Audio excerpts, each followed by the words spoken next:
안녕하세요. 부산부동산 수사입니다. 3월 20일 일일 브리핑 해보도록 하겠습니다. 희망이 안 보여. 부동산 방송 안 봐! 네, 뭐 폭등을 이야기하는 사람들, 네, 영상이 잘 안 올라오죠. 뭐 폭등한다고 믿어서 봅니까? 폭등한다고 이야기해주면 위안이 되니까 보는 부분도 있을 거예요. 하지만 뉴스 기사를 보면 희망이 조금씩 보이기도 하는 부분도 있을 거예요. 저는 이 환율을 아주 유심히 보고 있습니다.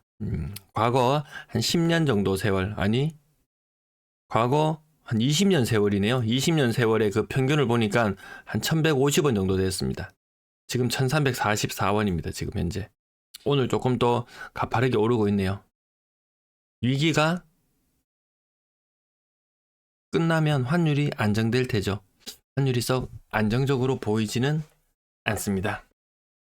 과거보다 더 안 좋죠. 수입 물가 이런 거 다 올라갑니다. 미국에 놀러 한번 갈라 그래도 돈 많이 듭니다. 유학생들 돈 많이 듭니다. 1150원에서 1350원. 20% 정도. 서울 아파트 반등, 희망의 뉴스 이런 걸 보고 싶은 거잖아요. 근데 실질적으로 주택 보유자 60%, 미보유자 40%. 이 40% 중에서는 아예 부동산에 붙자에 관심도 없는 사람이 거의 태반이 넘을 겁니다. 일부 여기에서 이쪽으로 이제 편입해서 넘어가려고 하는 사람들 일부 관심, 무주택에서 유주택으로 넘어가려는 사람 일부 관심, 아니면 유주택자 중에서 뭐 빚이 많거나 아니면 여러 채거나 이런 사람의 관심. 그래서 절대적으로 오른다는 방송을 해야지 대중의 관심을 끌기는 쉬울 거예요. 저는 아무리 찾아봐도 좋은 뉴스를 찾기가 힘들어요. 김연경 기자님 얼마나 귀엽습니까? 하락세 끝, 반등 시작. 가자.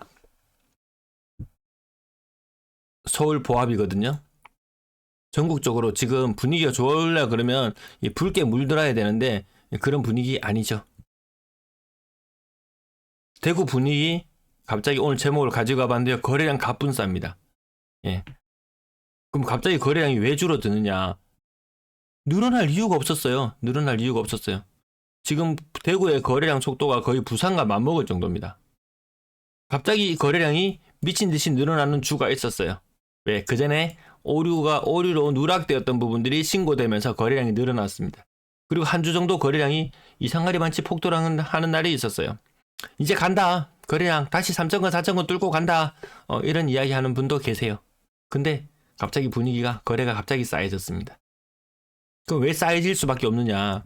신생아, 특례 지금까지 집 사는데 1조 썼습니다. 같은 기간 특례 보금자리로는 10조를 썼었습니다. 10조 대 1조의 대결입니다. 분위기 느껴지시나요? 한 10분의 1밖에 관심을 안 가지는 것 같습니다. 집을 구매하려고 하는 사람들이 빚내서 집 사면 되지. 아니죠. 신생아 특례 5년 한시적으로 이율 혜택 주는 거죠. 5년? 이거 돈으로 환산해봐야 한 2, 3억 대출 내봐야 한 2, 300만 원밖에 안 됩니다. 실제 받는 혜택이. 이걸로 어림도 없습니다. 젊은 사람들 계산기 잘 두드립니다. 계산기를 너무 두드리다 못해서 아예 결혼도 안 하죠. 사실 계산기를 두드리면 답이 안 나오거든요. 자, 팔려고 하는 노령층들은 점점 늘어난다. 새마을금고 연체율 보십시오. 작년 손해가 얼마나 5천억의 손실을 봤다 그러던가 뭐 그런 뉴스도 있잖아요. 손실은 커지고 연체율은 높아지고 이 높아지는 연체율만큼 다 손실로 이어지는 부분들이 또 상당수가 있겠죠. PF 위기 없다? 관리 가능하다? 1년에 PF 200조에 따라서 최소 이자가 20조씩 불어나는데 이거 뭘로 감당합니까? 나라의 세수가 덜 거쳐서 부산에 지난번에 뭐 기장 멸치 축제 이런 것도 취소되죠. 지자체에 내려오는 돈도 적게 뿌려집니다. 작년 세수 60조 덜 거쳤나요? 이걸로도 군데군데 날릴 거예요. 이자 20조씩 늘어나는 거 이거 무슨 수로 감당합니까? 이거 무슨 수로 관리합니까? 발이 20조지 이거 상상도 못할 숫자입니다. 20조? 20조? 동그라미가 몇 개입니까? 이거 아니죠. 조. 동그라미가 12개, 13개. 2의 동그라미가 13개. 이 20조입니다. 이자만. 개인회생 신청하는 사람 수가 역대로 늘어나고 있다. 보험 해지하는 사람 수가 역대로 늘어나고 있다. 안 좋은 뉴스들로 온통 도배가 되고 있습니다. 희망적인 뉴스, 주가가 오른다. 한 건 별로 안 보여요. 자, 매도 물량 54,000개, 서울은 83,000개. 늘어나는 추세, 전세 물량 정체, 월세 물량 정체. 다시 줄어드나요? 이 흐름은 조금 더 지켜봐야 되겠습니다. 임대 물량도 조금 정체되어 있는 모습. 거래량 70건. 아까 대구 거래량 보셨죠? 대구 거래량이 1월달이 1740개, 부산이 2월달이 한 1700, 현재 한 60개니까 한 1780개 정도 마무리된다고 치면 늘어났죠. 근데 이거 더 대단하지 않다고 말하거든요. 부산은 돈 많이 풀리고 나면 거래량이 점점 살아나야 될 건데 안 살아나요. 이 양치기 소년 이야기 같지 않습니까? 조정 대상 지역 해제하면 22년도 조정 대상 지역 해제하면 폭등할 거야. 별 반응 없었어요. 그리고 22년 대선 끝나고 나면 대선 재건축이고 뭐고 건설 시장 대박 날 거야. 사람들 속았어요. 2번 속았어요. 특례보금자리론 이후에 대박 날 거야. 특례보금자리론이 종료되자마자 거래량은 매섭게 식어갑니다. 3번 속았어요. 이번 신생아 특례 대단할 거야. 언론에서 마구 부추겼어요. 하지만 그 결과는 너무나도 빈약하더라. 사람들이 빚내서 집을 사지 않더라. 이 신생아를 가진 가정에서 빚내서 집을 사지 않더라. 근근히 대안만 하더라. 그마저도 대안에 시도했다가 미끄러져서 고금리의 이자를 부담하고 있는 경우가 계속 많이 있더라. 여러 번 속았어요. 부산 사람들이 이제 부산 사람들은 제가 그 전에 부동산 시장에서 몇 년 동안 지켜보면서 뭐 호재다 이러면은 미친 듯이 난리 나죠. 왜? 과거에 한번 몇 년도였나요? 이때 2019년도에 조정대상 지역 해제 한번 하고 호재다 가자 했을 때 시장이 미친 듯이 과열되었었죠. 그래서 조그마한 호재 소식만 있으면 가자 했지만 지금 3번 연속 공연불에 그쳤습니다. 공연불에 그쳤어요. 이번에 신생아 특례 가자 했는데 부산 사람들 반응하지 않네요. 반응하지 않습니다. 똑똑해졌습니다. 거래량 3월의 거래량은 지금보다 또 더 나아 보여요. 근데 갑자기 분위기 싸해지면 알 수 없습니다. 갑자기 분위기 싸해지면 알 수 없다.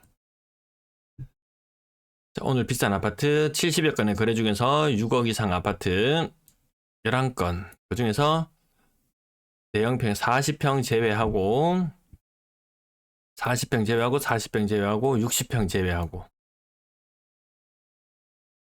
이 정도. 더샵 센터파크 1차 요 느낌이죠. 요 느낌.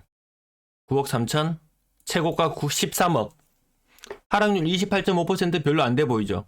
가격 얼마 빠졌다고요? 네, 4억이 빠졌습니다. 4억이. 저 밑에 가격 2억짜리 아파트 한 1억 2천 이렇게 40% 가까이 하락하는 경우 있습니다. 엄청나 보이죠? 하지만 요거는 8천만 원밖에 되지 않습니다. 여기는 4억, 여기는 그래서 하락률로만 볼 것은 아니다. 여기에다가 자기 자금 비중이 높지 않다. 대출의 비중이 높았다. 그러면 이건 정말 감당할 수가 없죠. 좀 비싼 아파트 25% 정도 빠지는 느낌. 그거보다는 조금 더 빠지는 느낌 납니다. 35%. 저는 매번 방송에 똑같은 이야기를 해서 가격 부분은 더 이상 이야기하기도 싫을 정도로 하락률 계속 이렇게 짚으면서 그냥 대충 분위기만 살펴보시고 내가 살려고 하는 아파트 있으면은 시세를 조금 더 정확하게 분석해 보시면 될 거예요. 30% 이상 하락하는 것이 한 페이지에 2개 정도 나오는 건 우스운 일이다. 가격이 아무튼 더 빠졌습니다. 4억 9천이면 그 전보다 더 빠진 건 맞다. 특수한 층 때문에 높지만 이 하락률을 볼 것도 못 되지만 야금야금 더 빠지는 것이 맞다.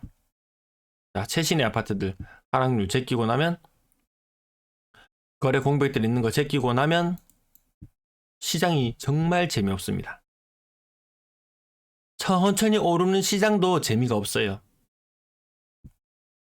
왜 물가도 오르고 실질 수익률이 거의 안 돼 재미없어요. 근데 하물며 서서히 빠지는 시장 물가는 급등하는 가운데 아파트 가격이 서서히 빠지는 시장. 정말 재미없을 거예요. 매일 똑같은 시장. 오늘의 영상을 보나 내일의 영상을 보나 그 느낌이 똑같습니다. 매번 똑같이 30% 이상 하락한 아파트들 강조하는 내용. 그리고 안 좋은 뉴스들, 언론에 나오는 것들 온갖 도배되고. 주변에 부동산 이야기하는 사람 정말 없죠. 정말 없습니다.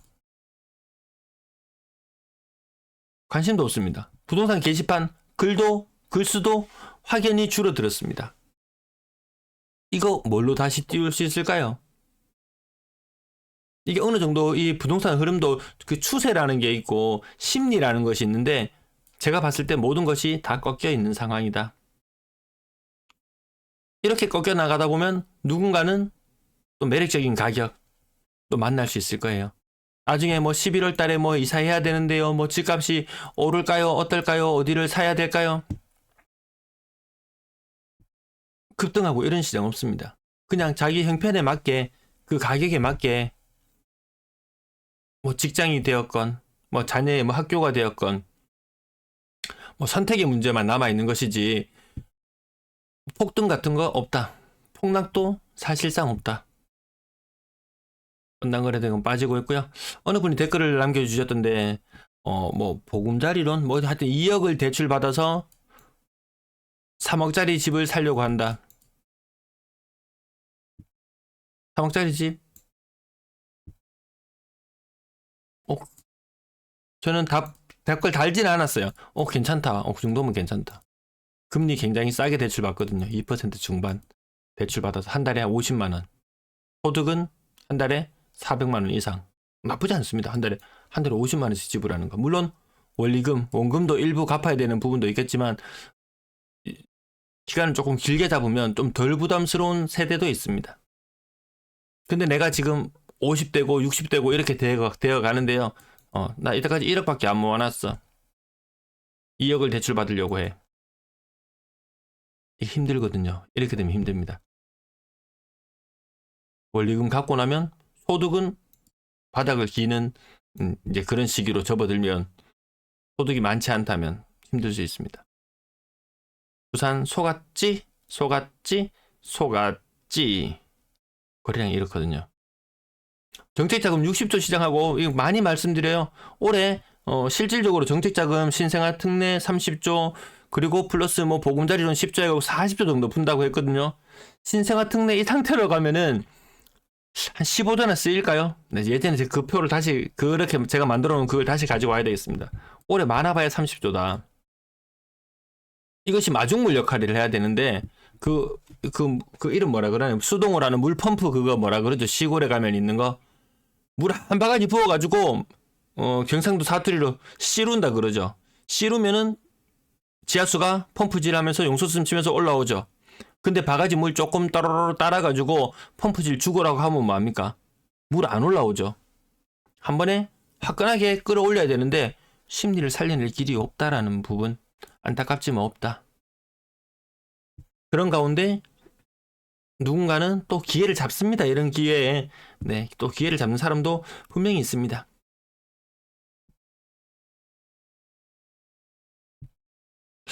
아, 40%, 45%? 네, 1, 2, 3층도 아닌 것이 40%, 45% 빠지는 그런 사례들이 나오거든요. 급한 사람들 있습니다. 연체율이 올라가고 연체율 올라가는 뉴스 뭐 연체율이 뭐 2%니 3%니 이렇게 이야기하지만 그 연체되는 당사자라고 생각해 보십시오. 과거에 제가 신용카드 몇 번 연체를 한 적이 있었어요. 대금을 좀 늦게 통장에 돈 빠져 있는 걸 모르고 했는데 그때가 아마 2010년, 9년, 10년? 아니다. 2008년, 9년인가? 네, 아무튼 경제 위기만 오던 이런 시기였는데 와, 막 독촉 전화가 막 와요. 빨리 언제 돈 넣을까요? 하면서 어떤 아줌마가 전화를 막 해요. 그래서 그 빨리 넣고 다시 연락을 하고 끝나긴 했는데 야, 저거 독촉되고 저축은행 그 이자도 높고 이런데 연체될 정도면은 위기 맞죠. 위기 맞죠. 언론에서 많이 이야기하지는 않습니다. 하지만 피부로 느끼고 나면 아, 세상 정말 냉혹하고 살벌한 곳이구나 느끼지 않겠습니까? 거래량 전세 거래 많지 않다. 전세 가격 빠지고 있다. 요게 조금 특이한 현상. 대구는 이렇게 치솟아 올랐거든요. 85% 수준까지 올라갔어요. 부산 아직까지 그 정도 모습은 아닙니다. 뭐 무슨 차트를 봐도 다 재미없습니다. 제가 봐도 재미없습니다. 그래도 보는 이유가 뭡니까? 언제 분위기가 바뀌고 언제 태세 전환이 될지 그 미묘한 흐름을 찾기 위해서 보는 거죠. 정말 제가 정말 최악이다. 최악 중에 최악이다. 정말 많이 빠진다. 이런 목소리를 기다리고 계신 분 아마 또 기회를 잡지 않을까 싶은 생각도 드네요. 네, 시청 감사합니다.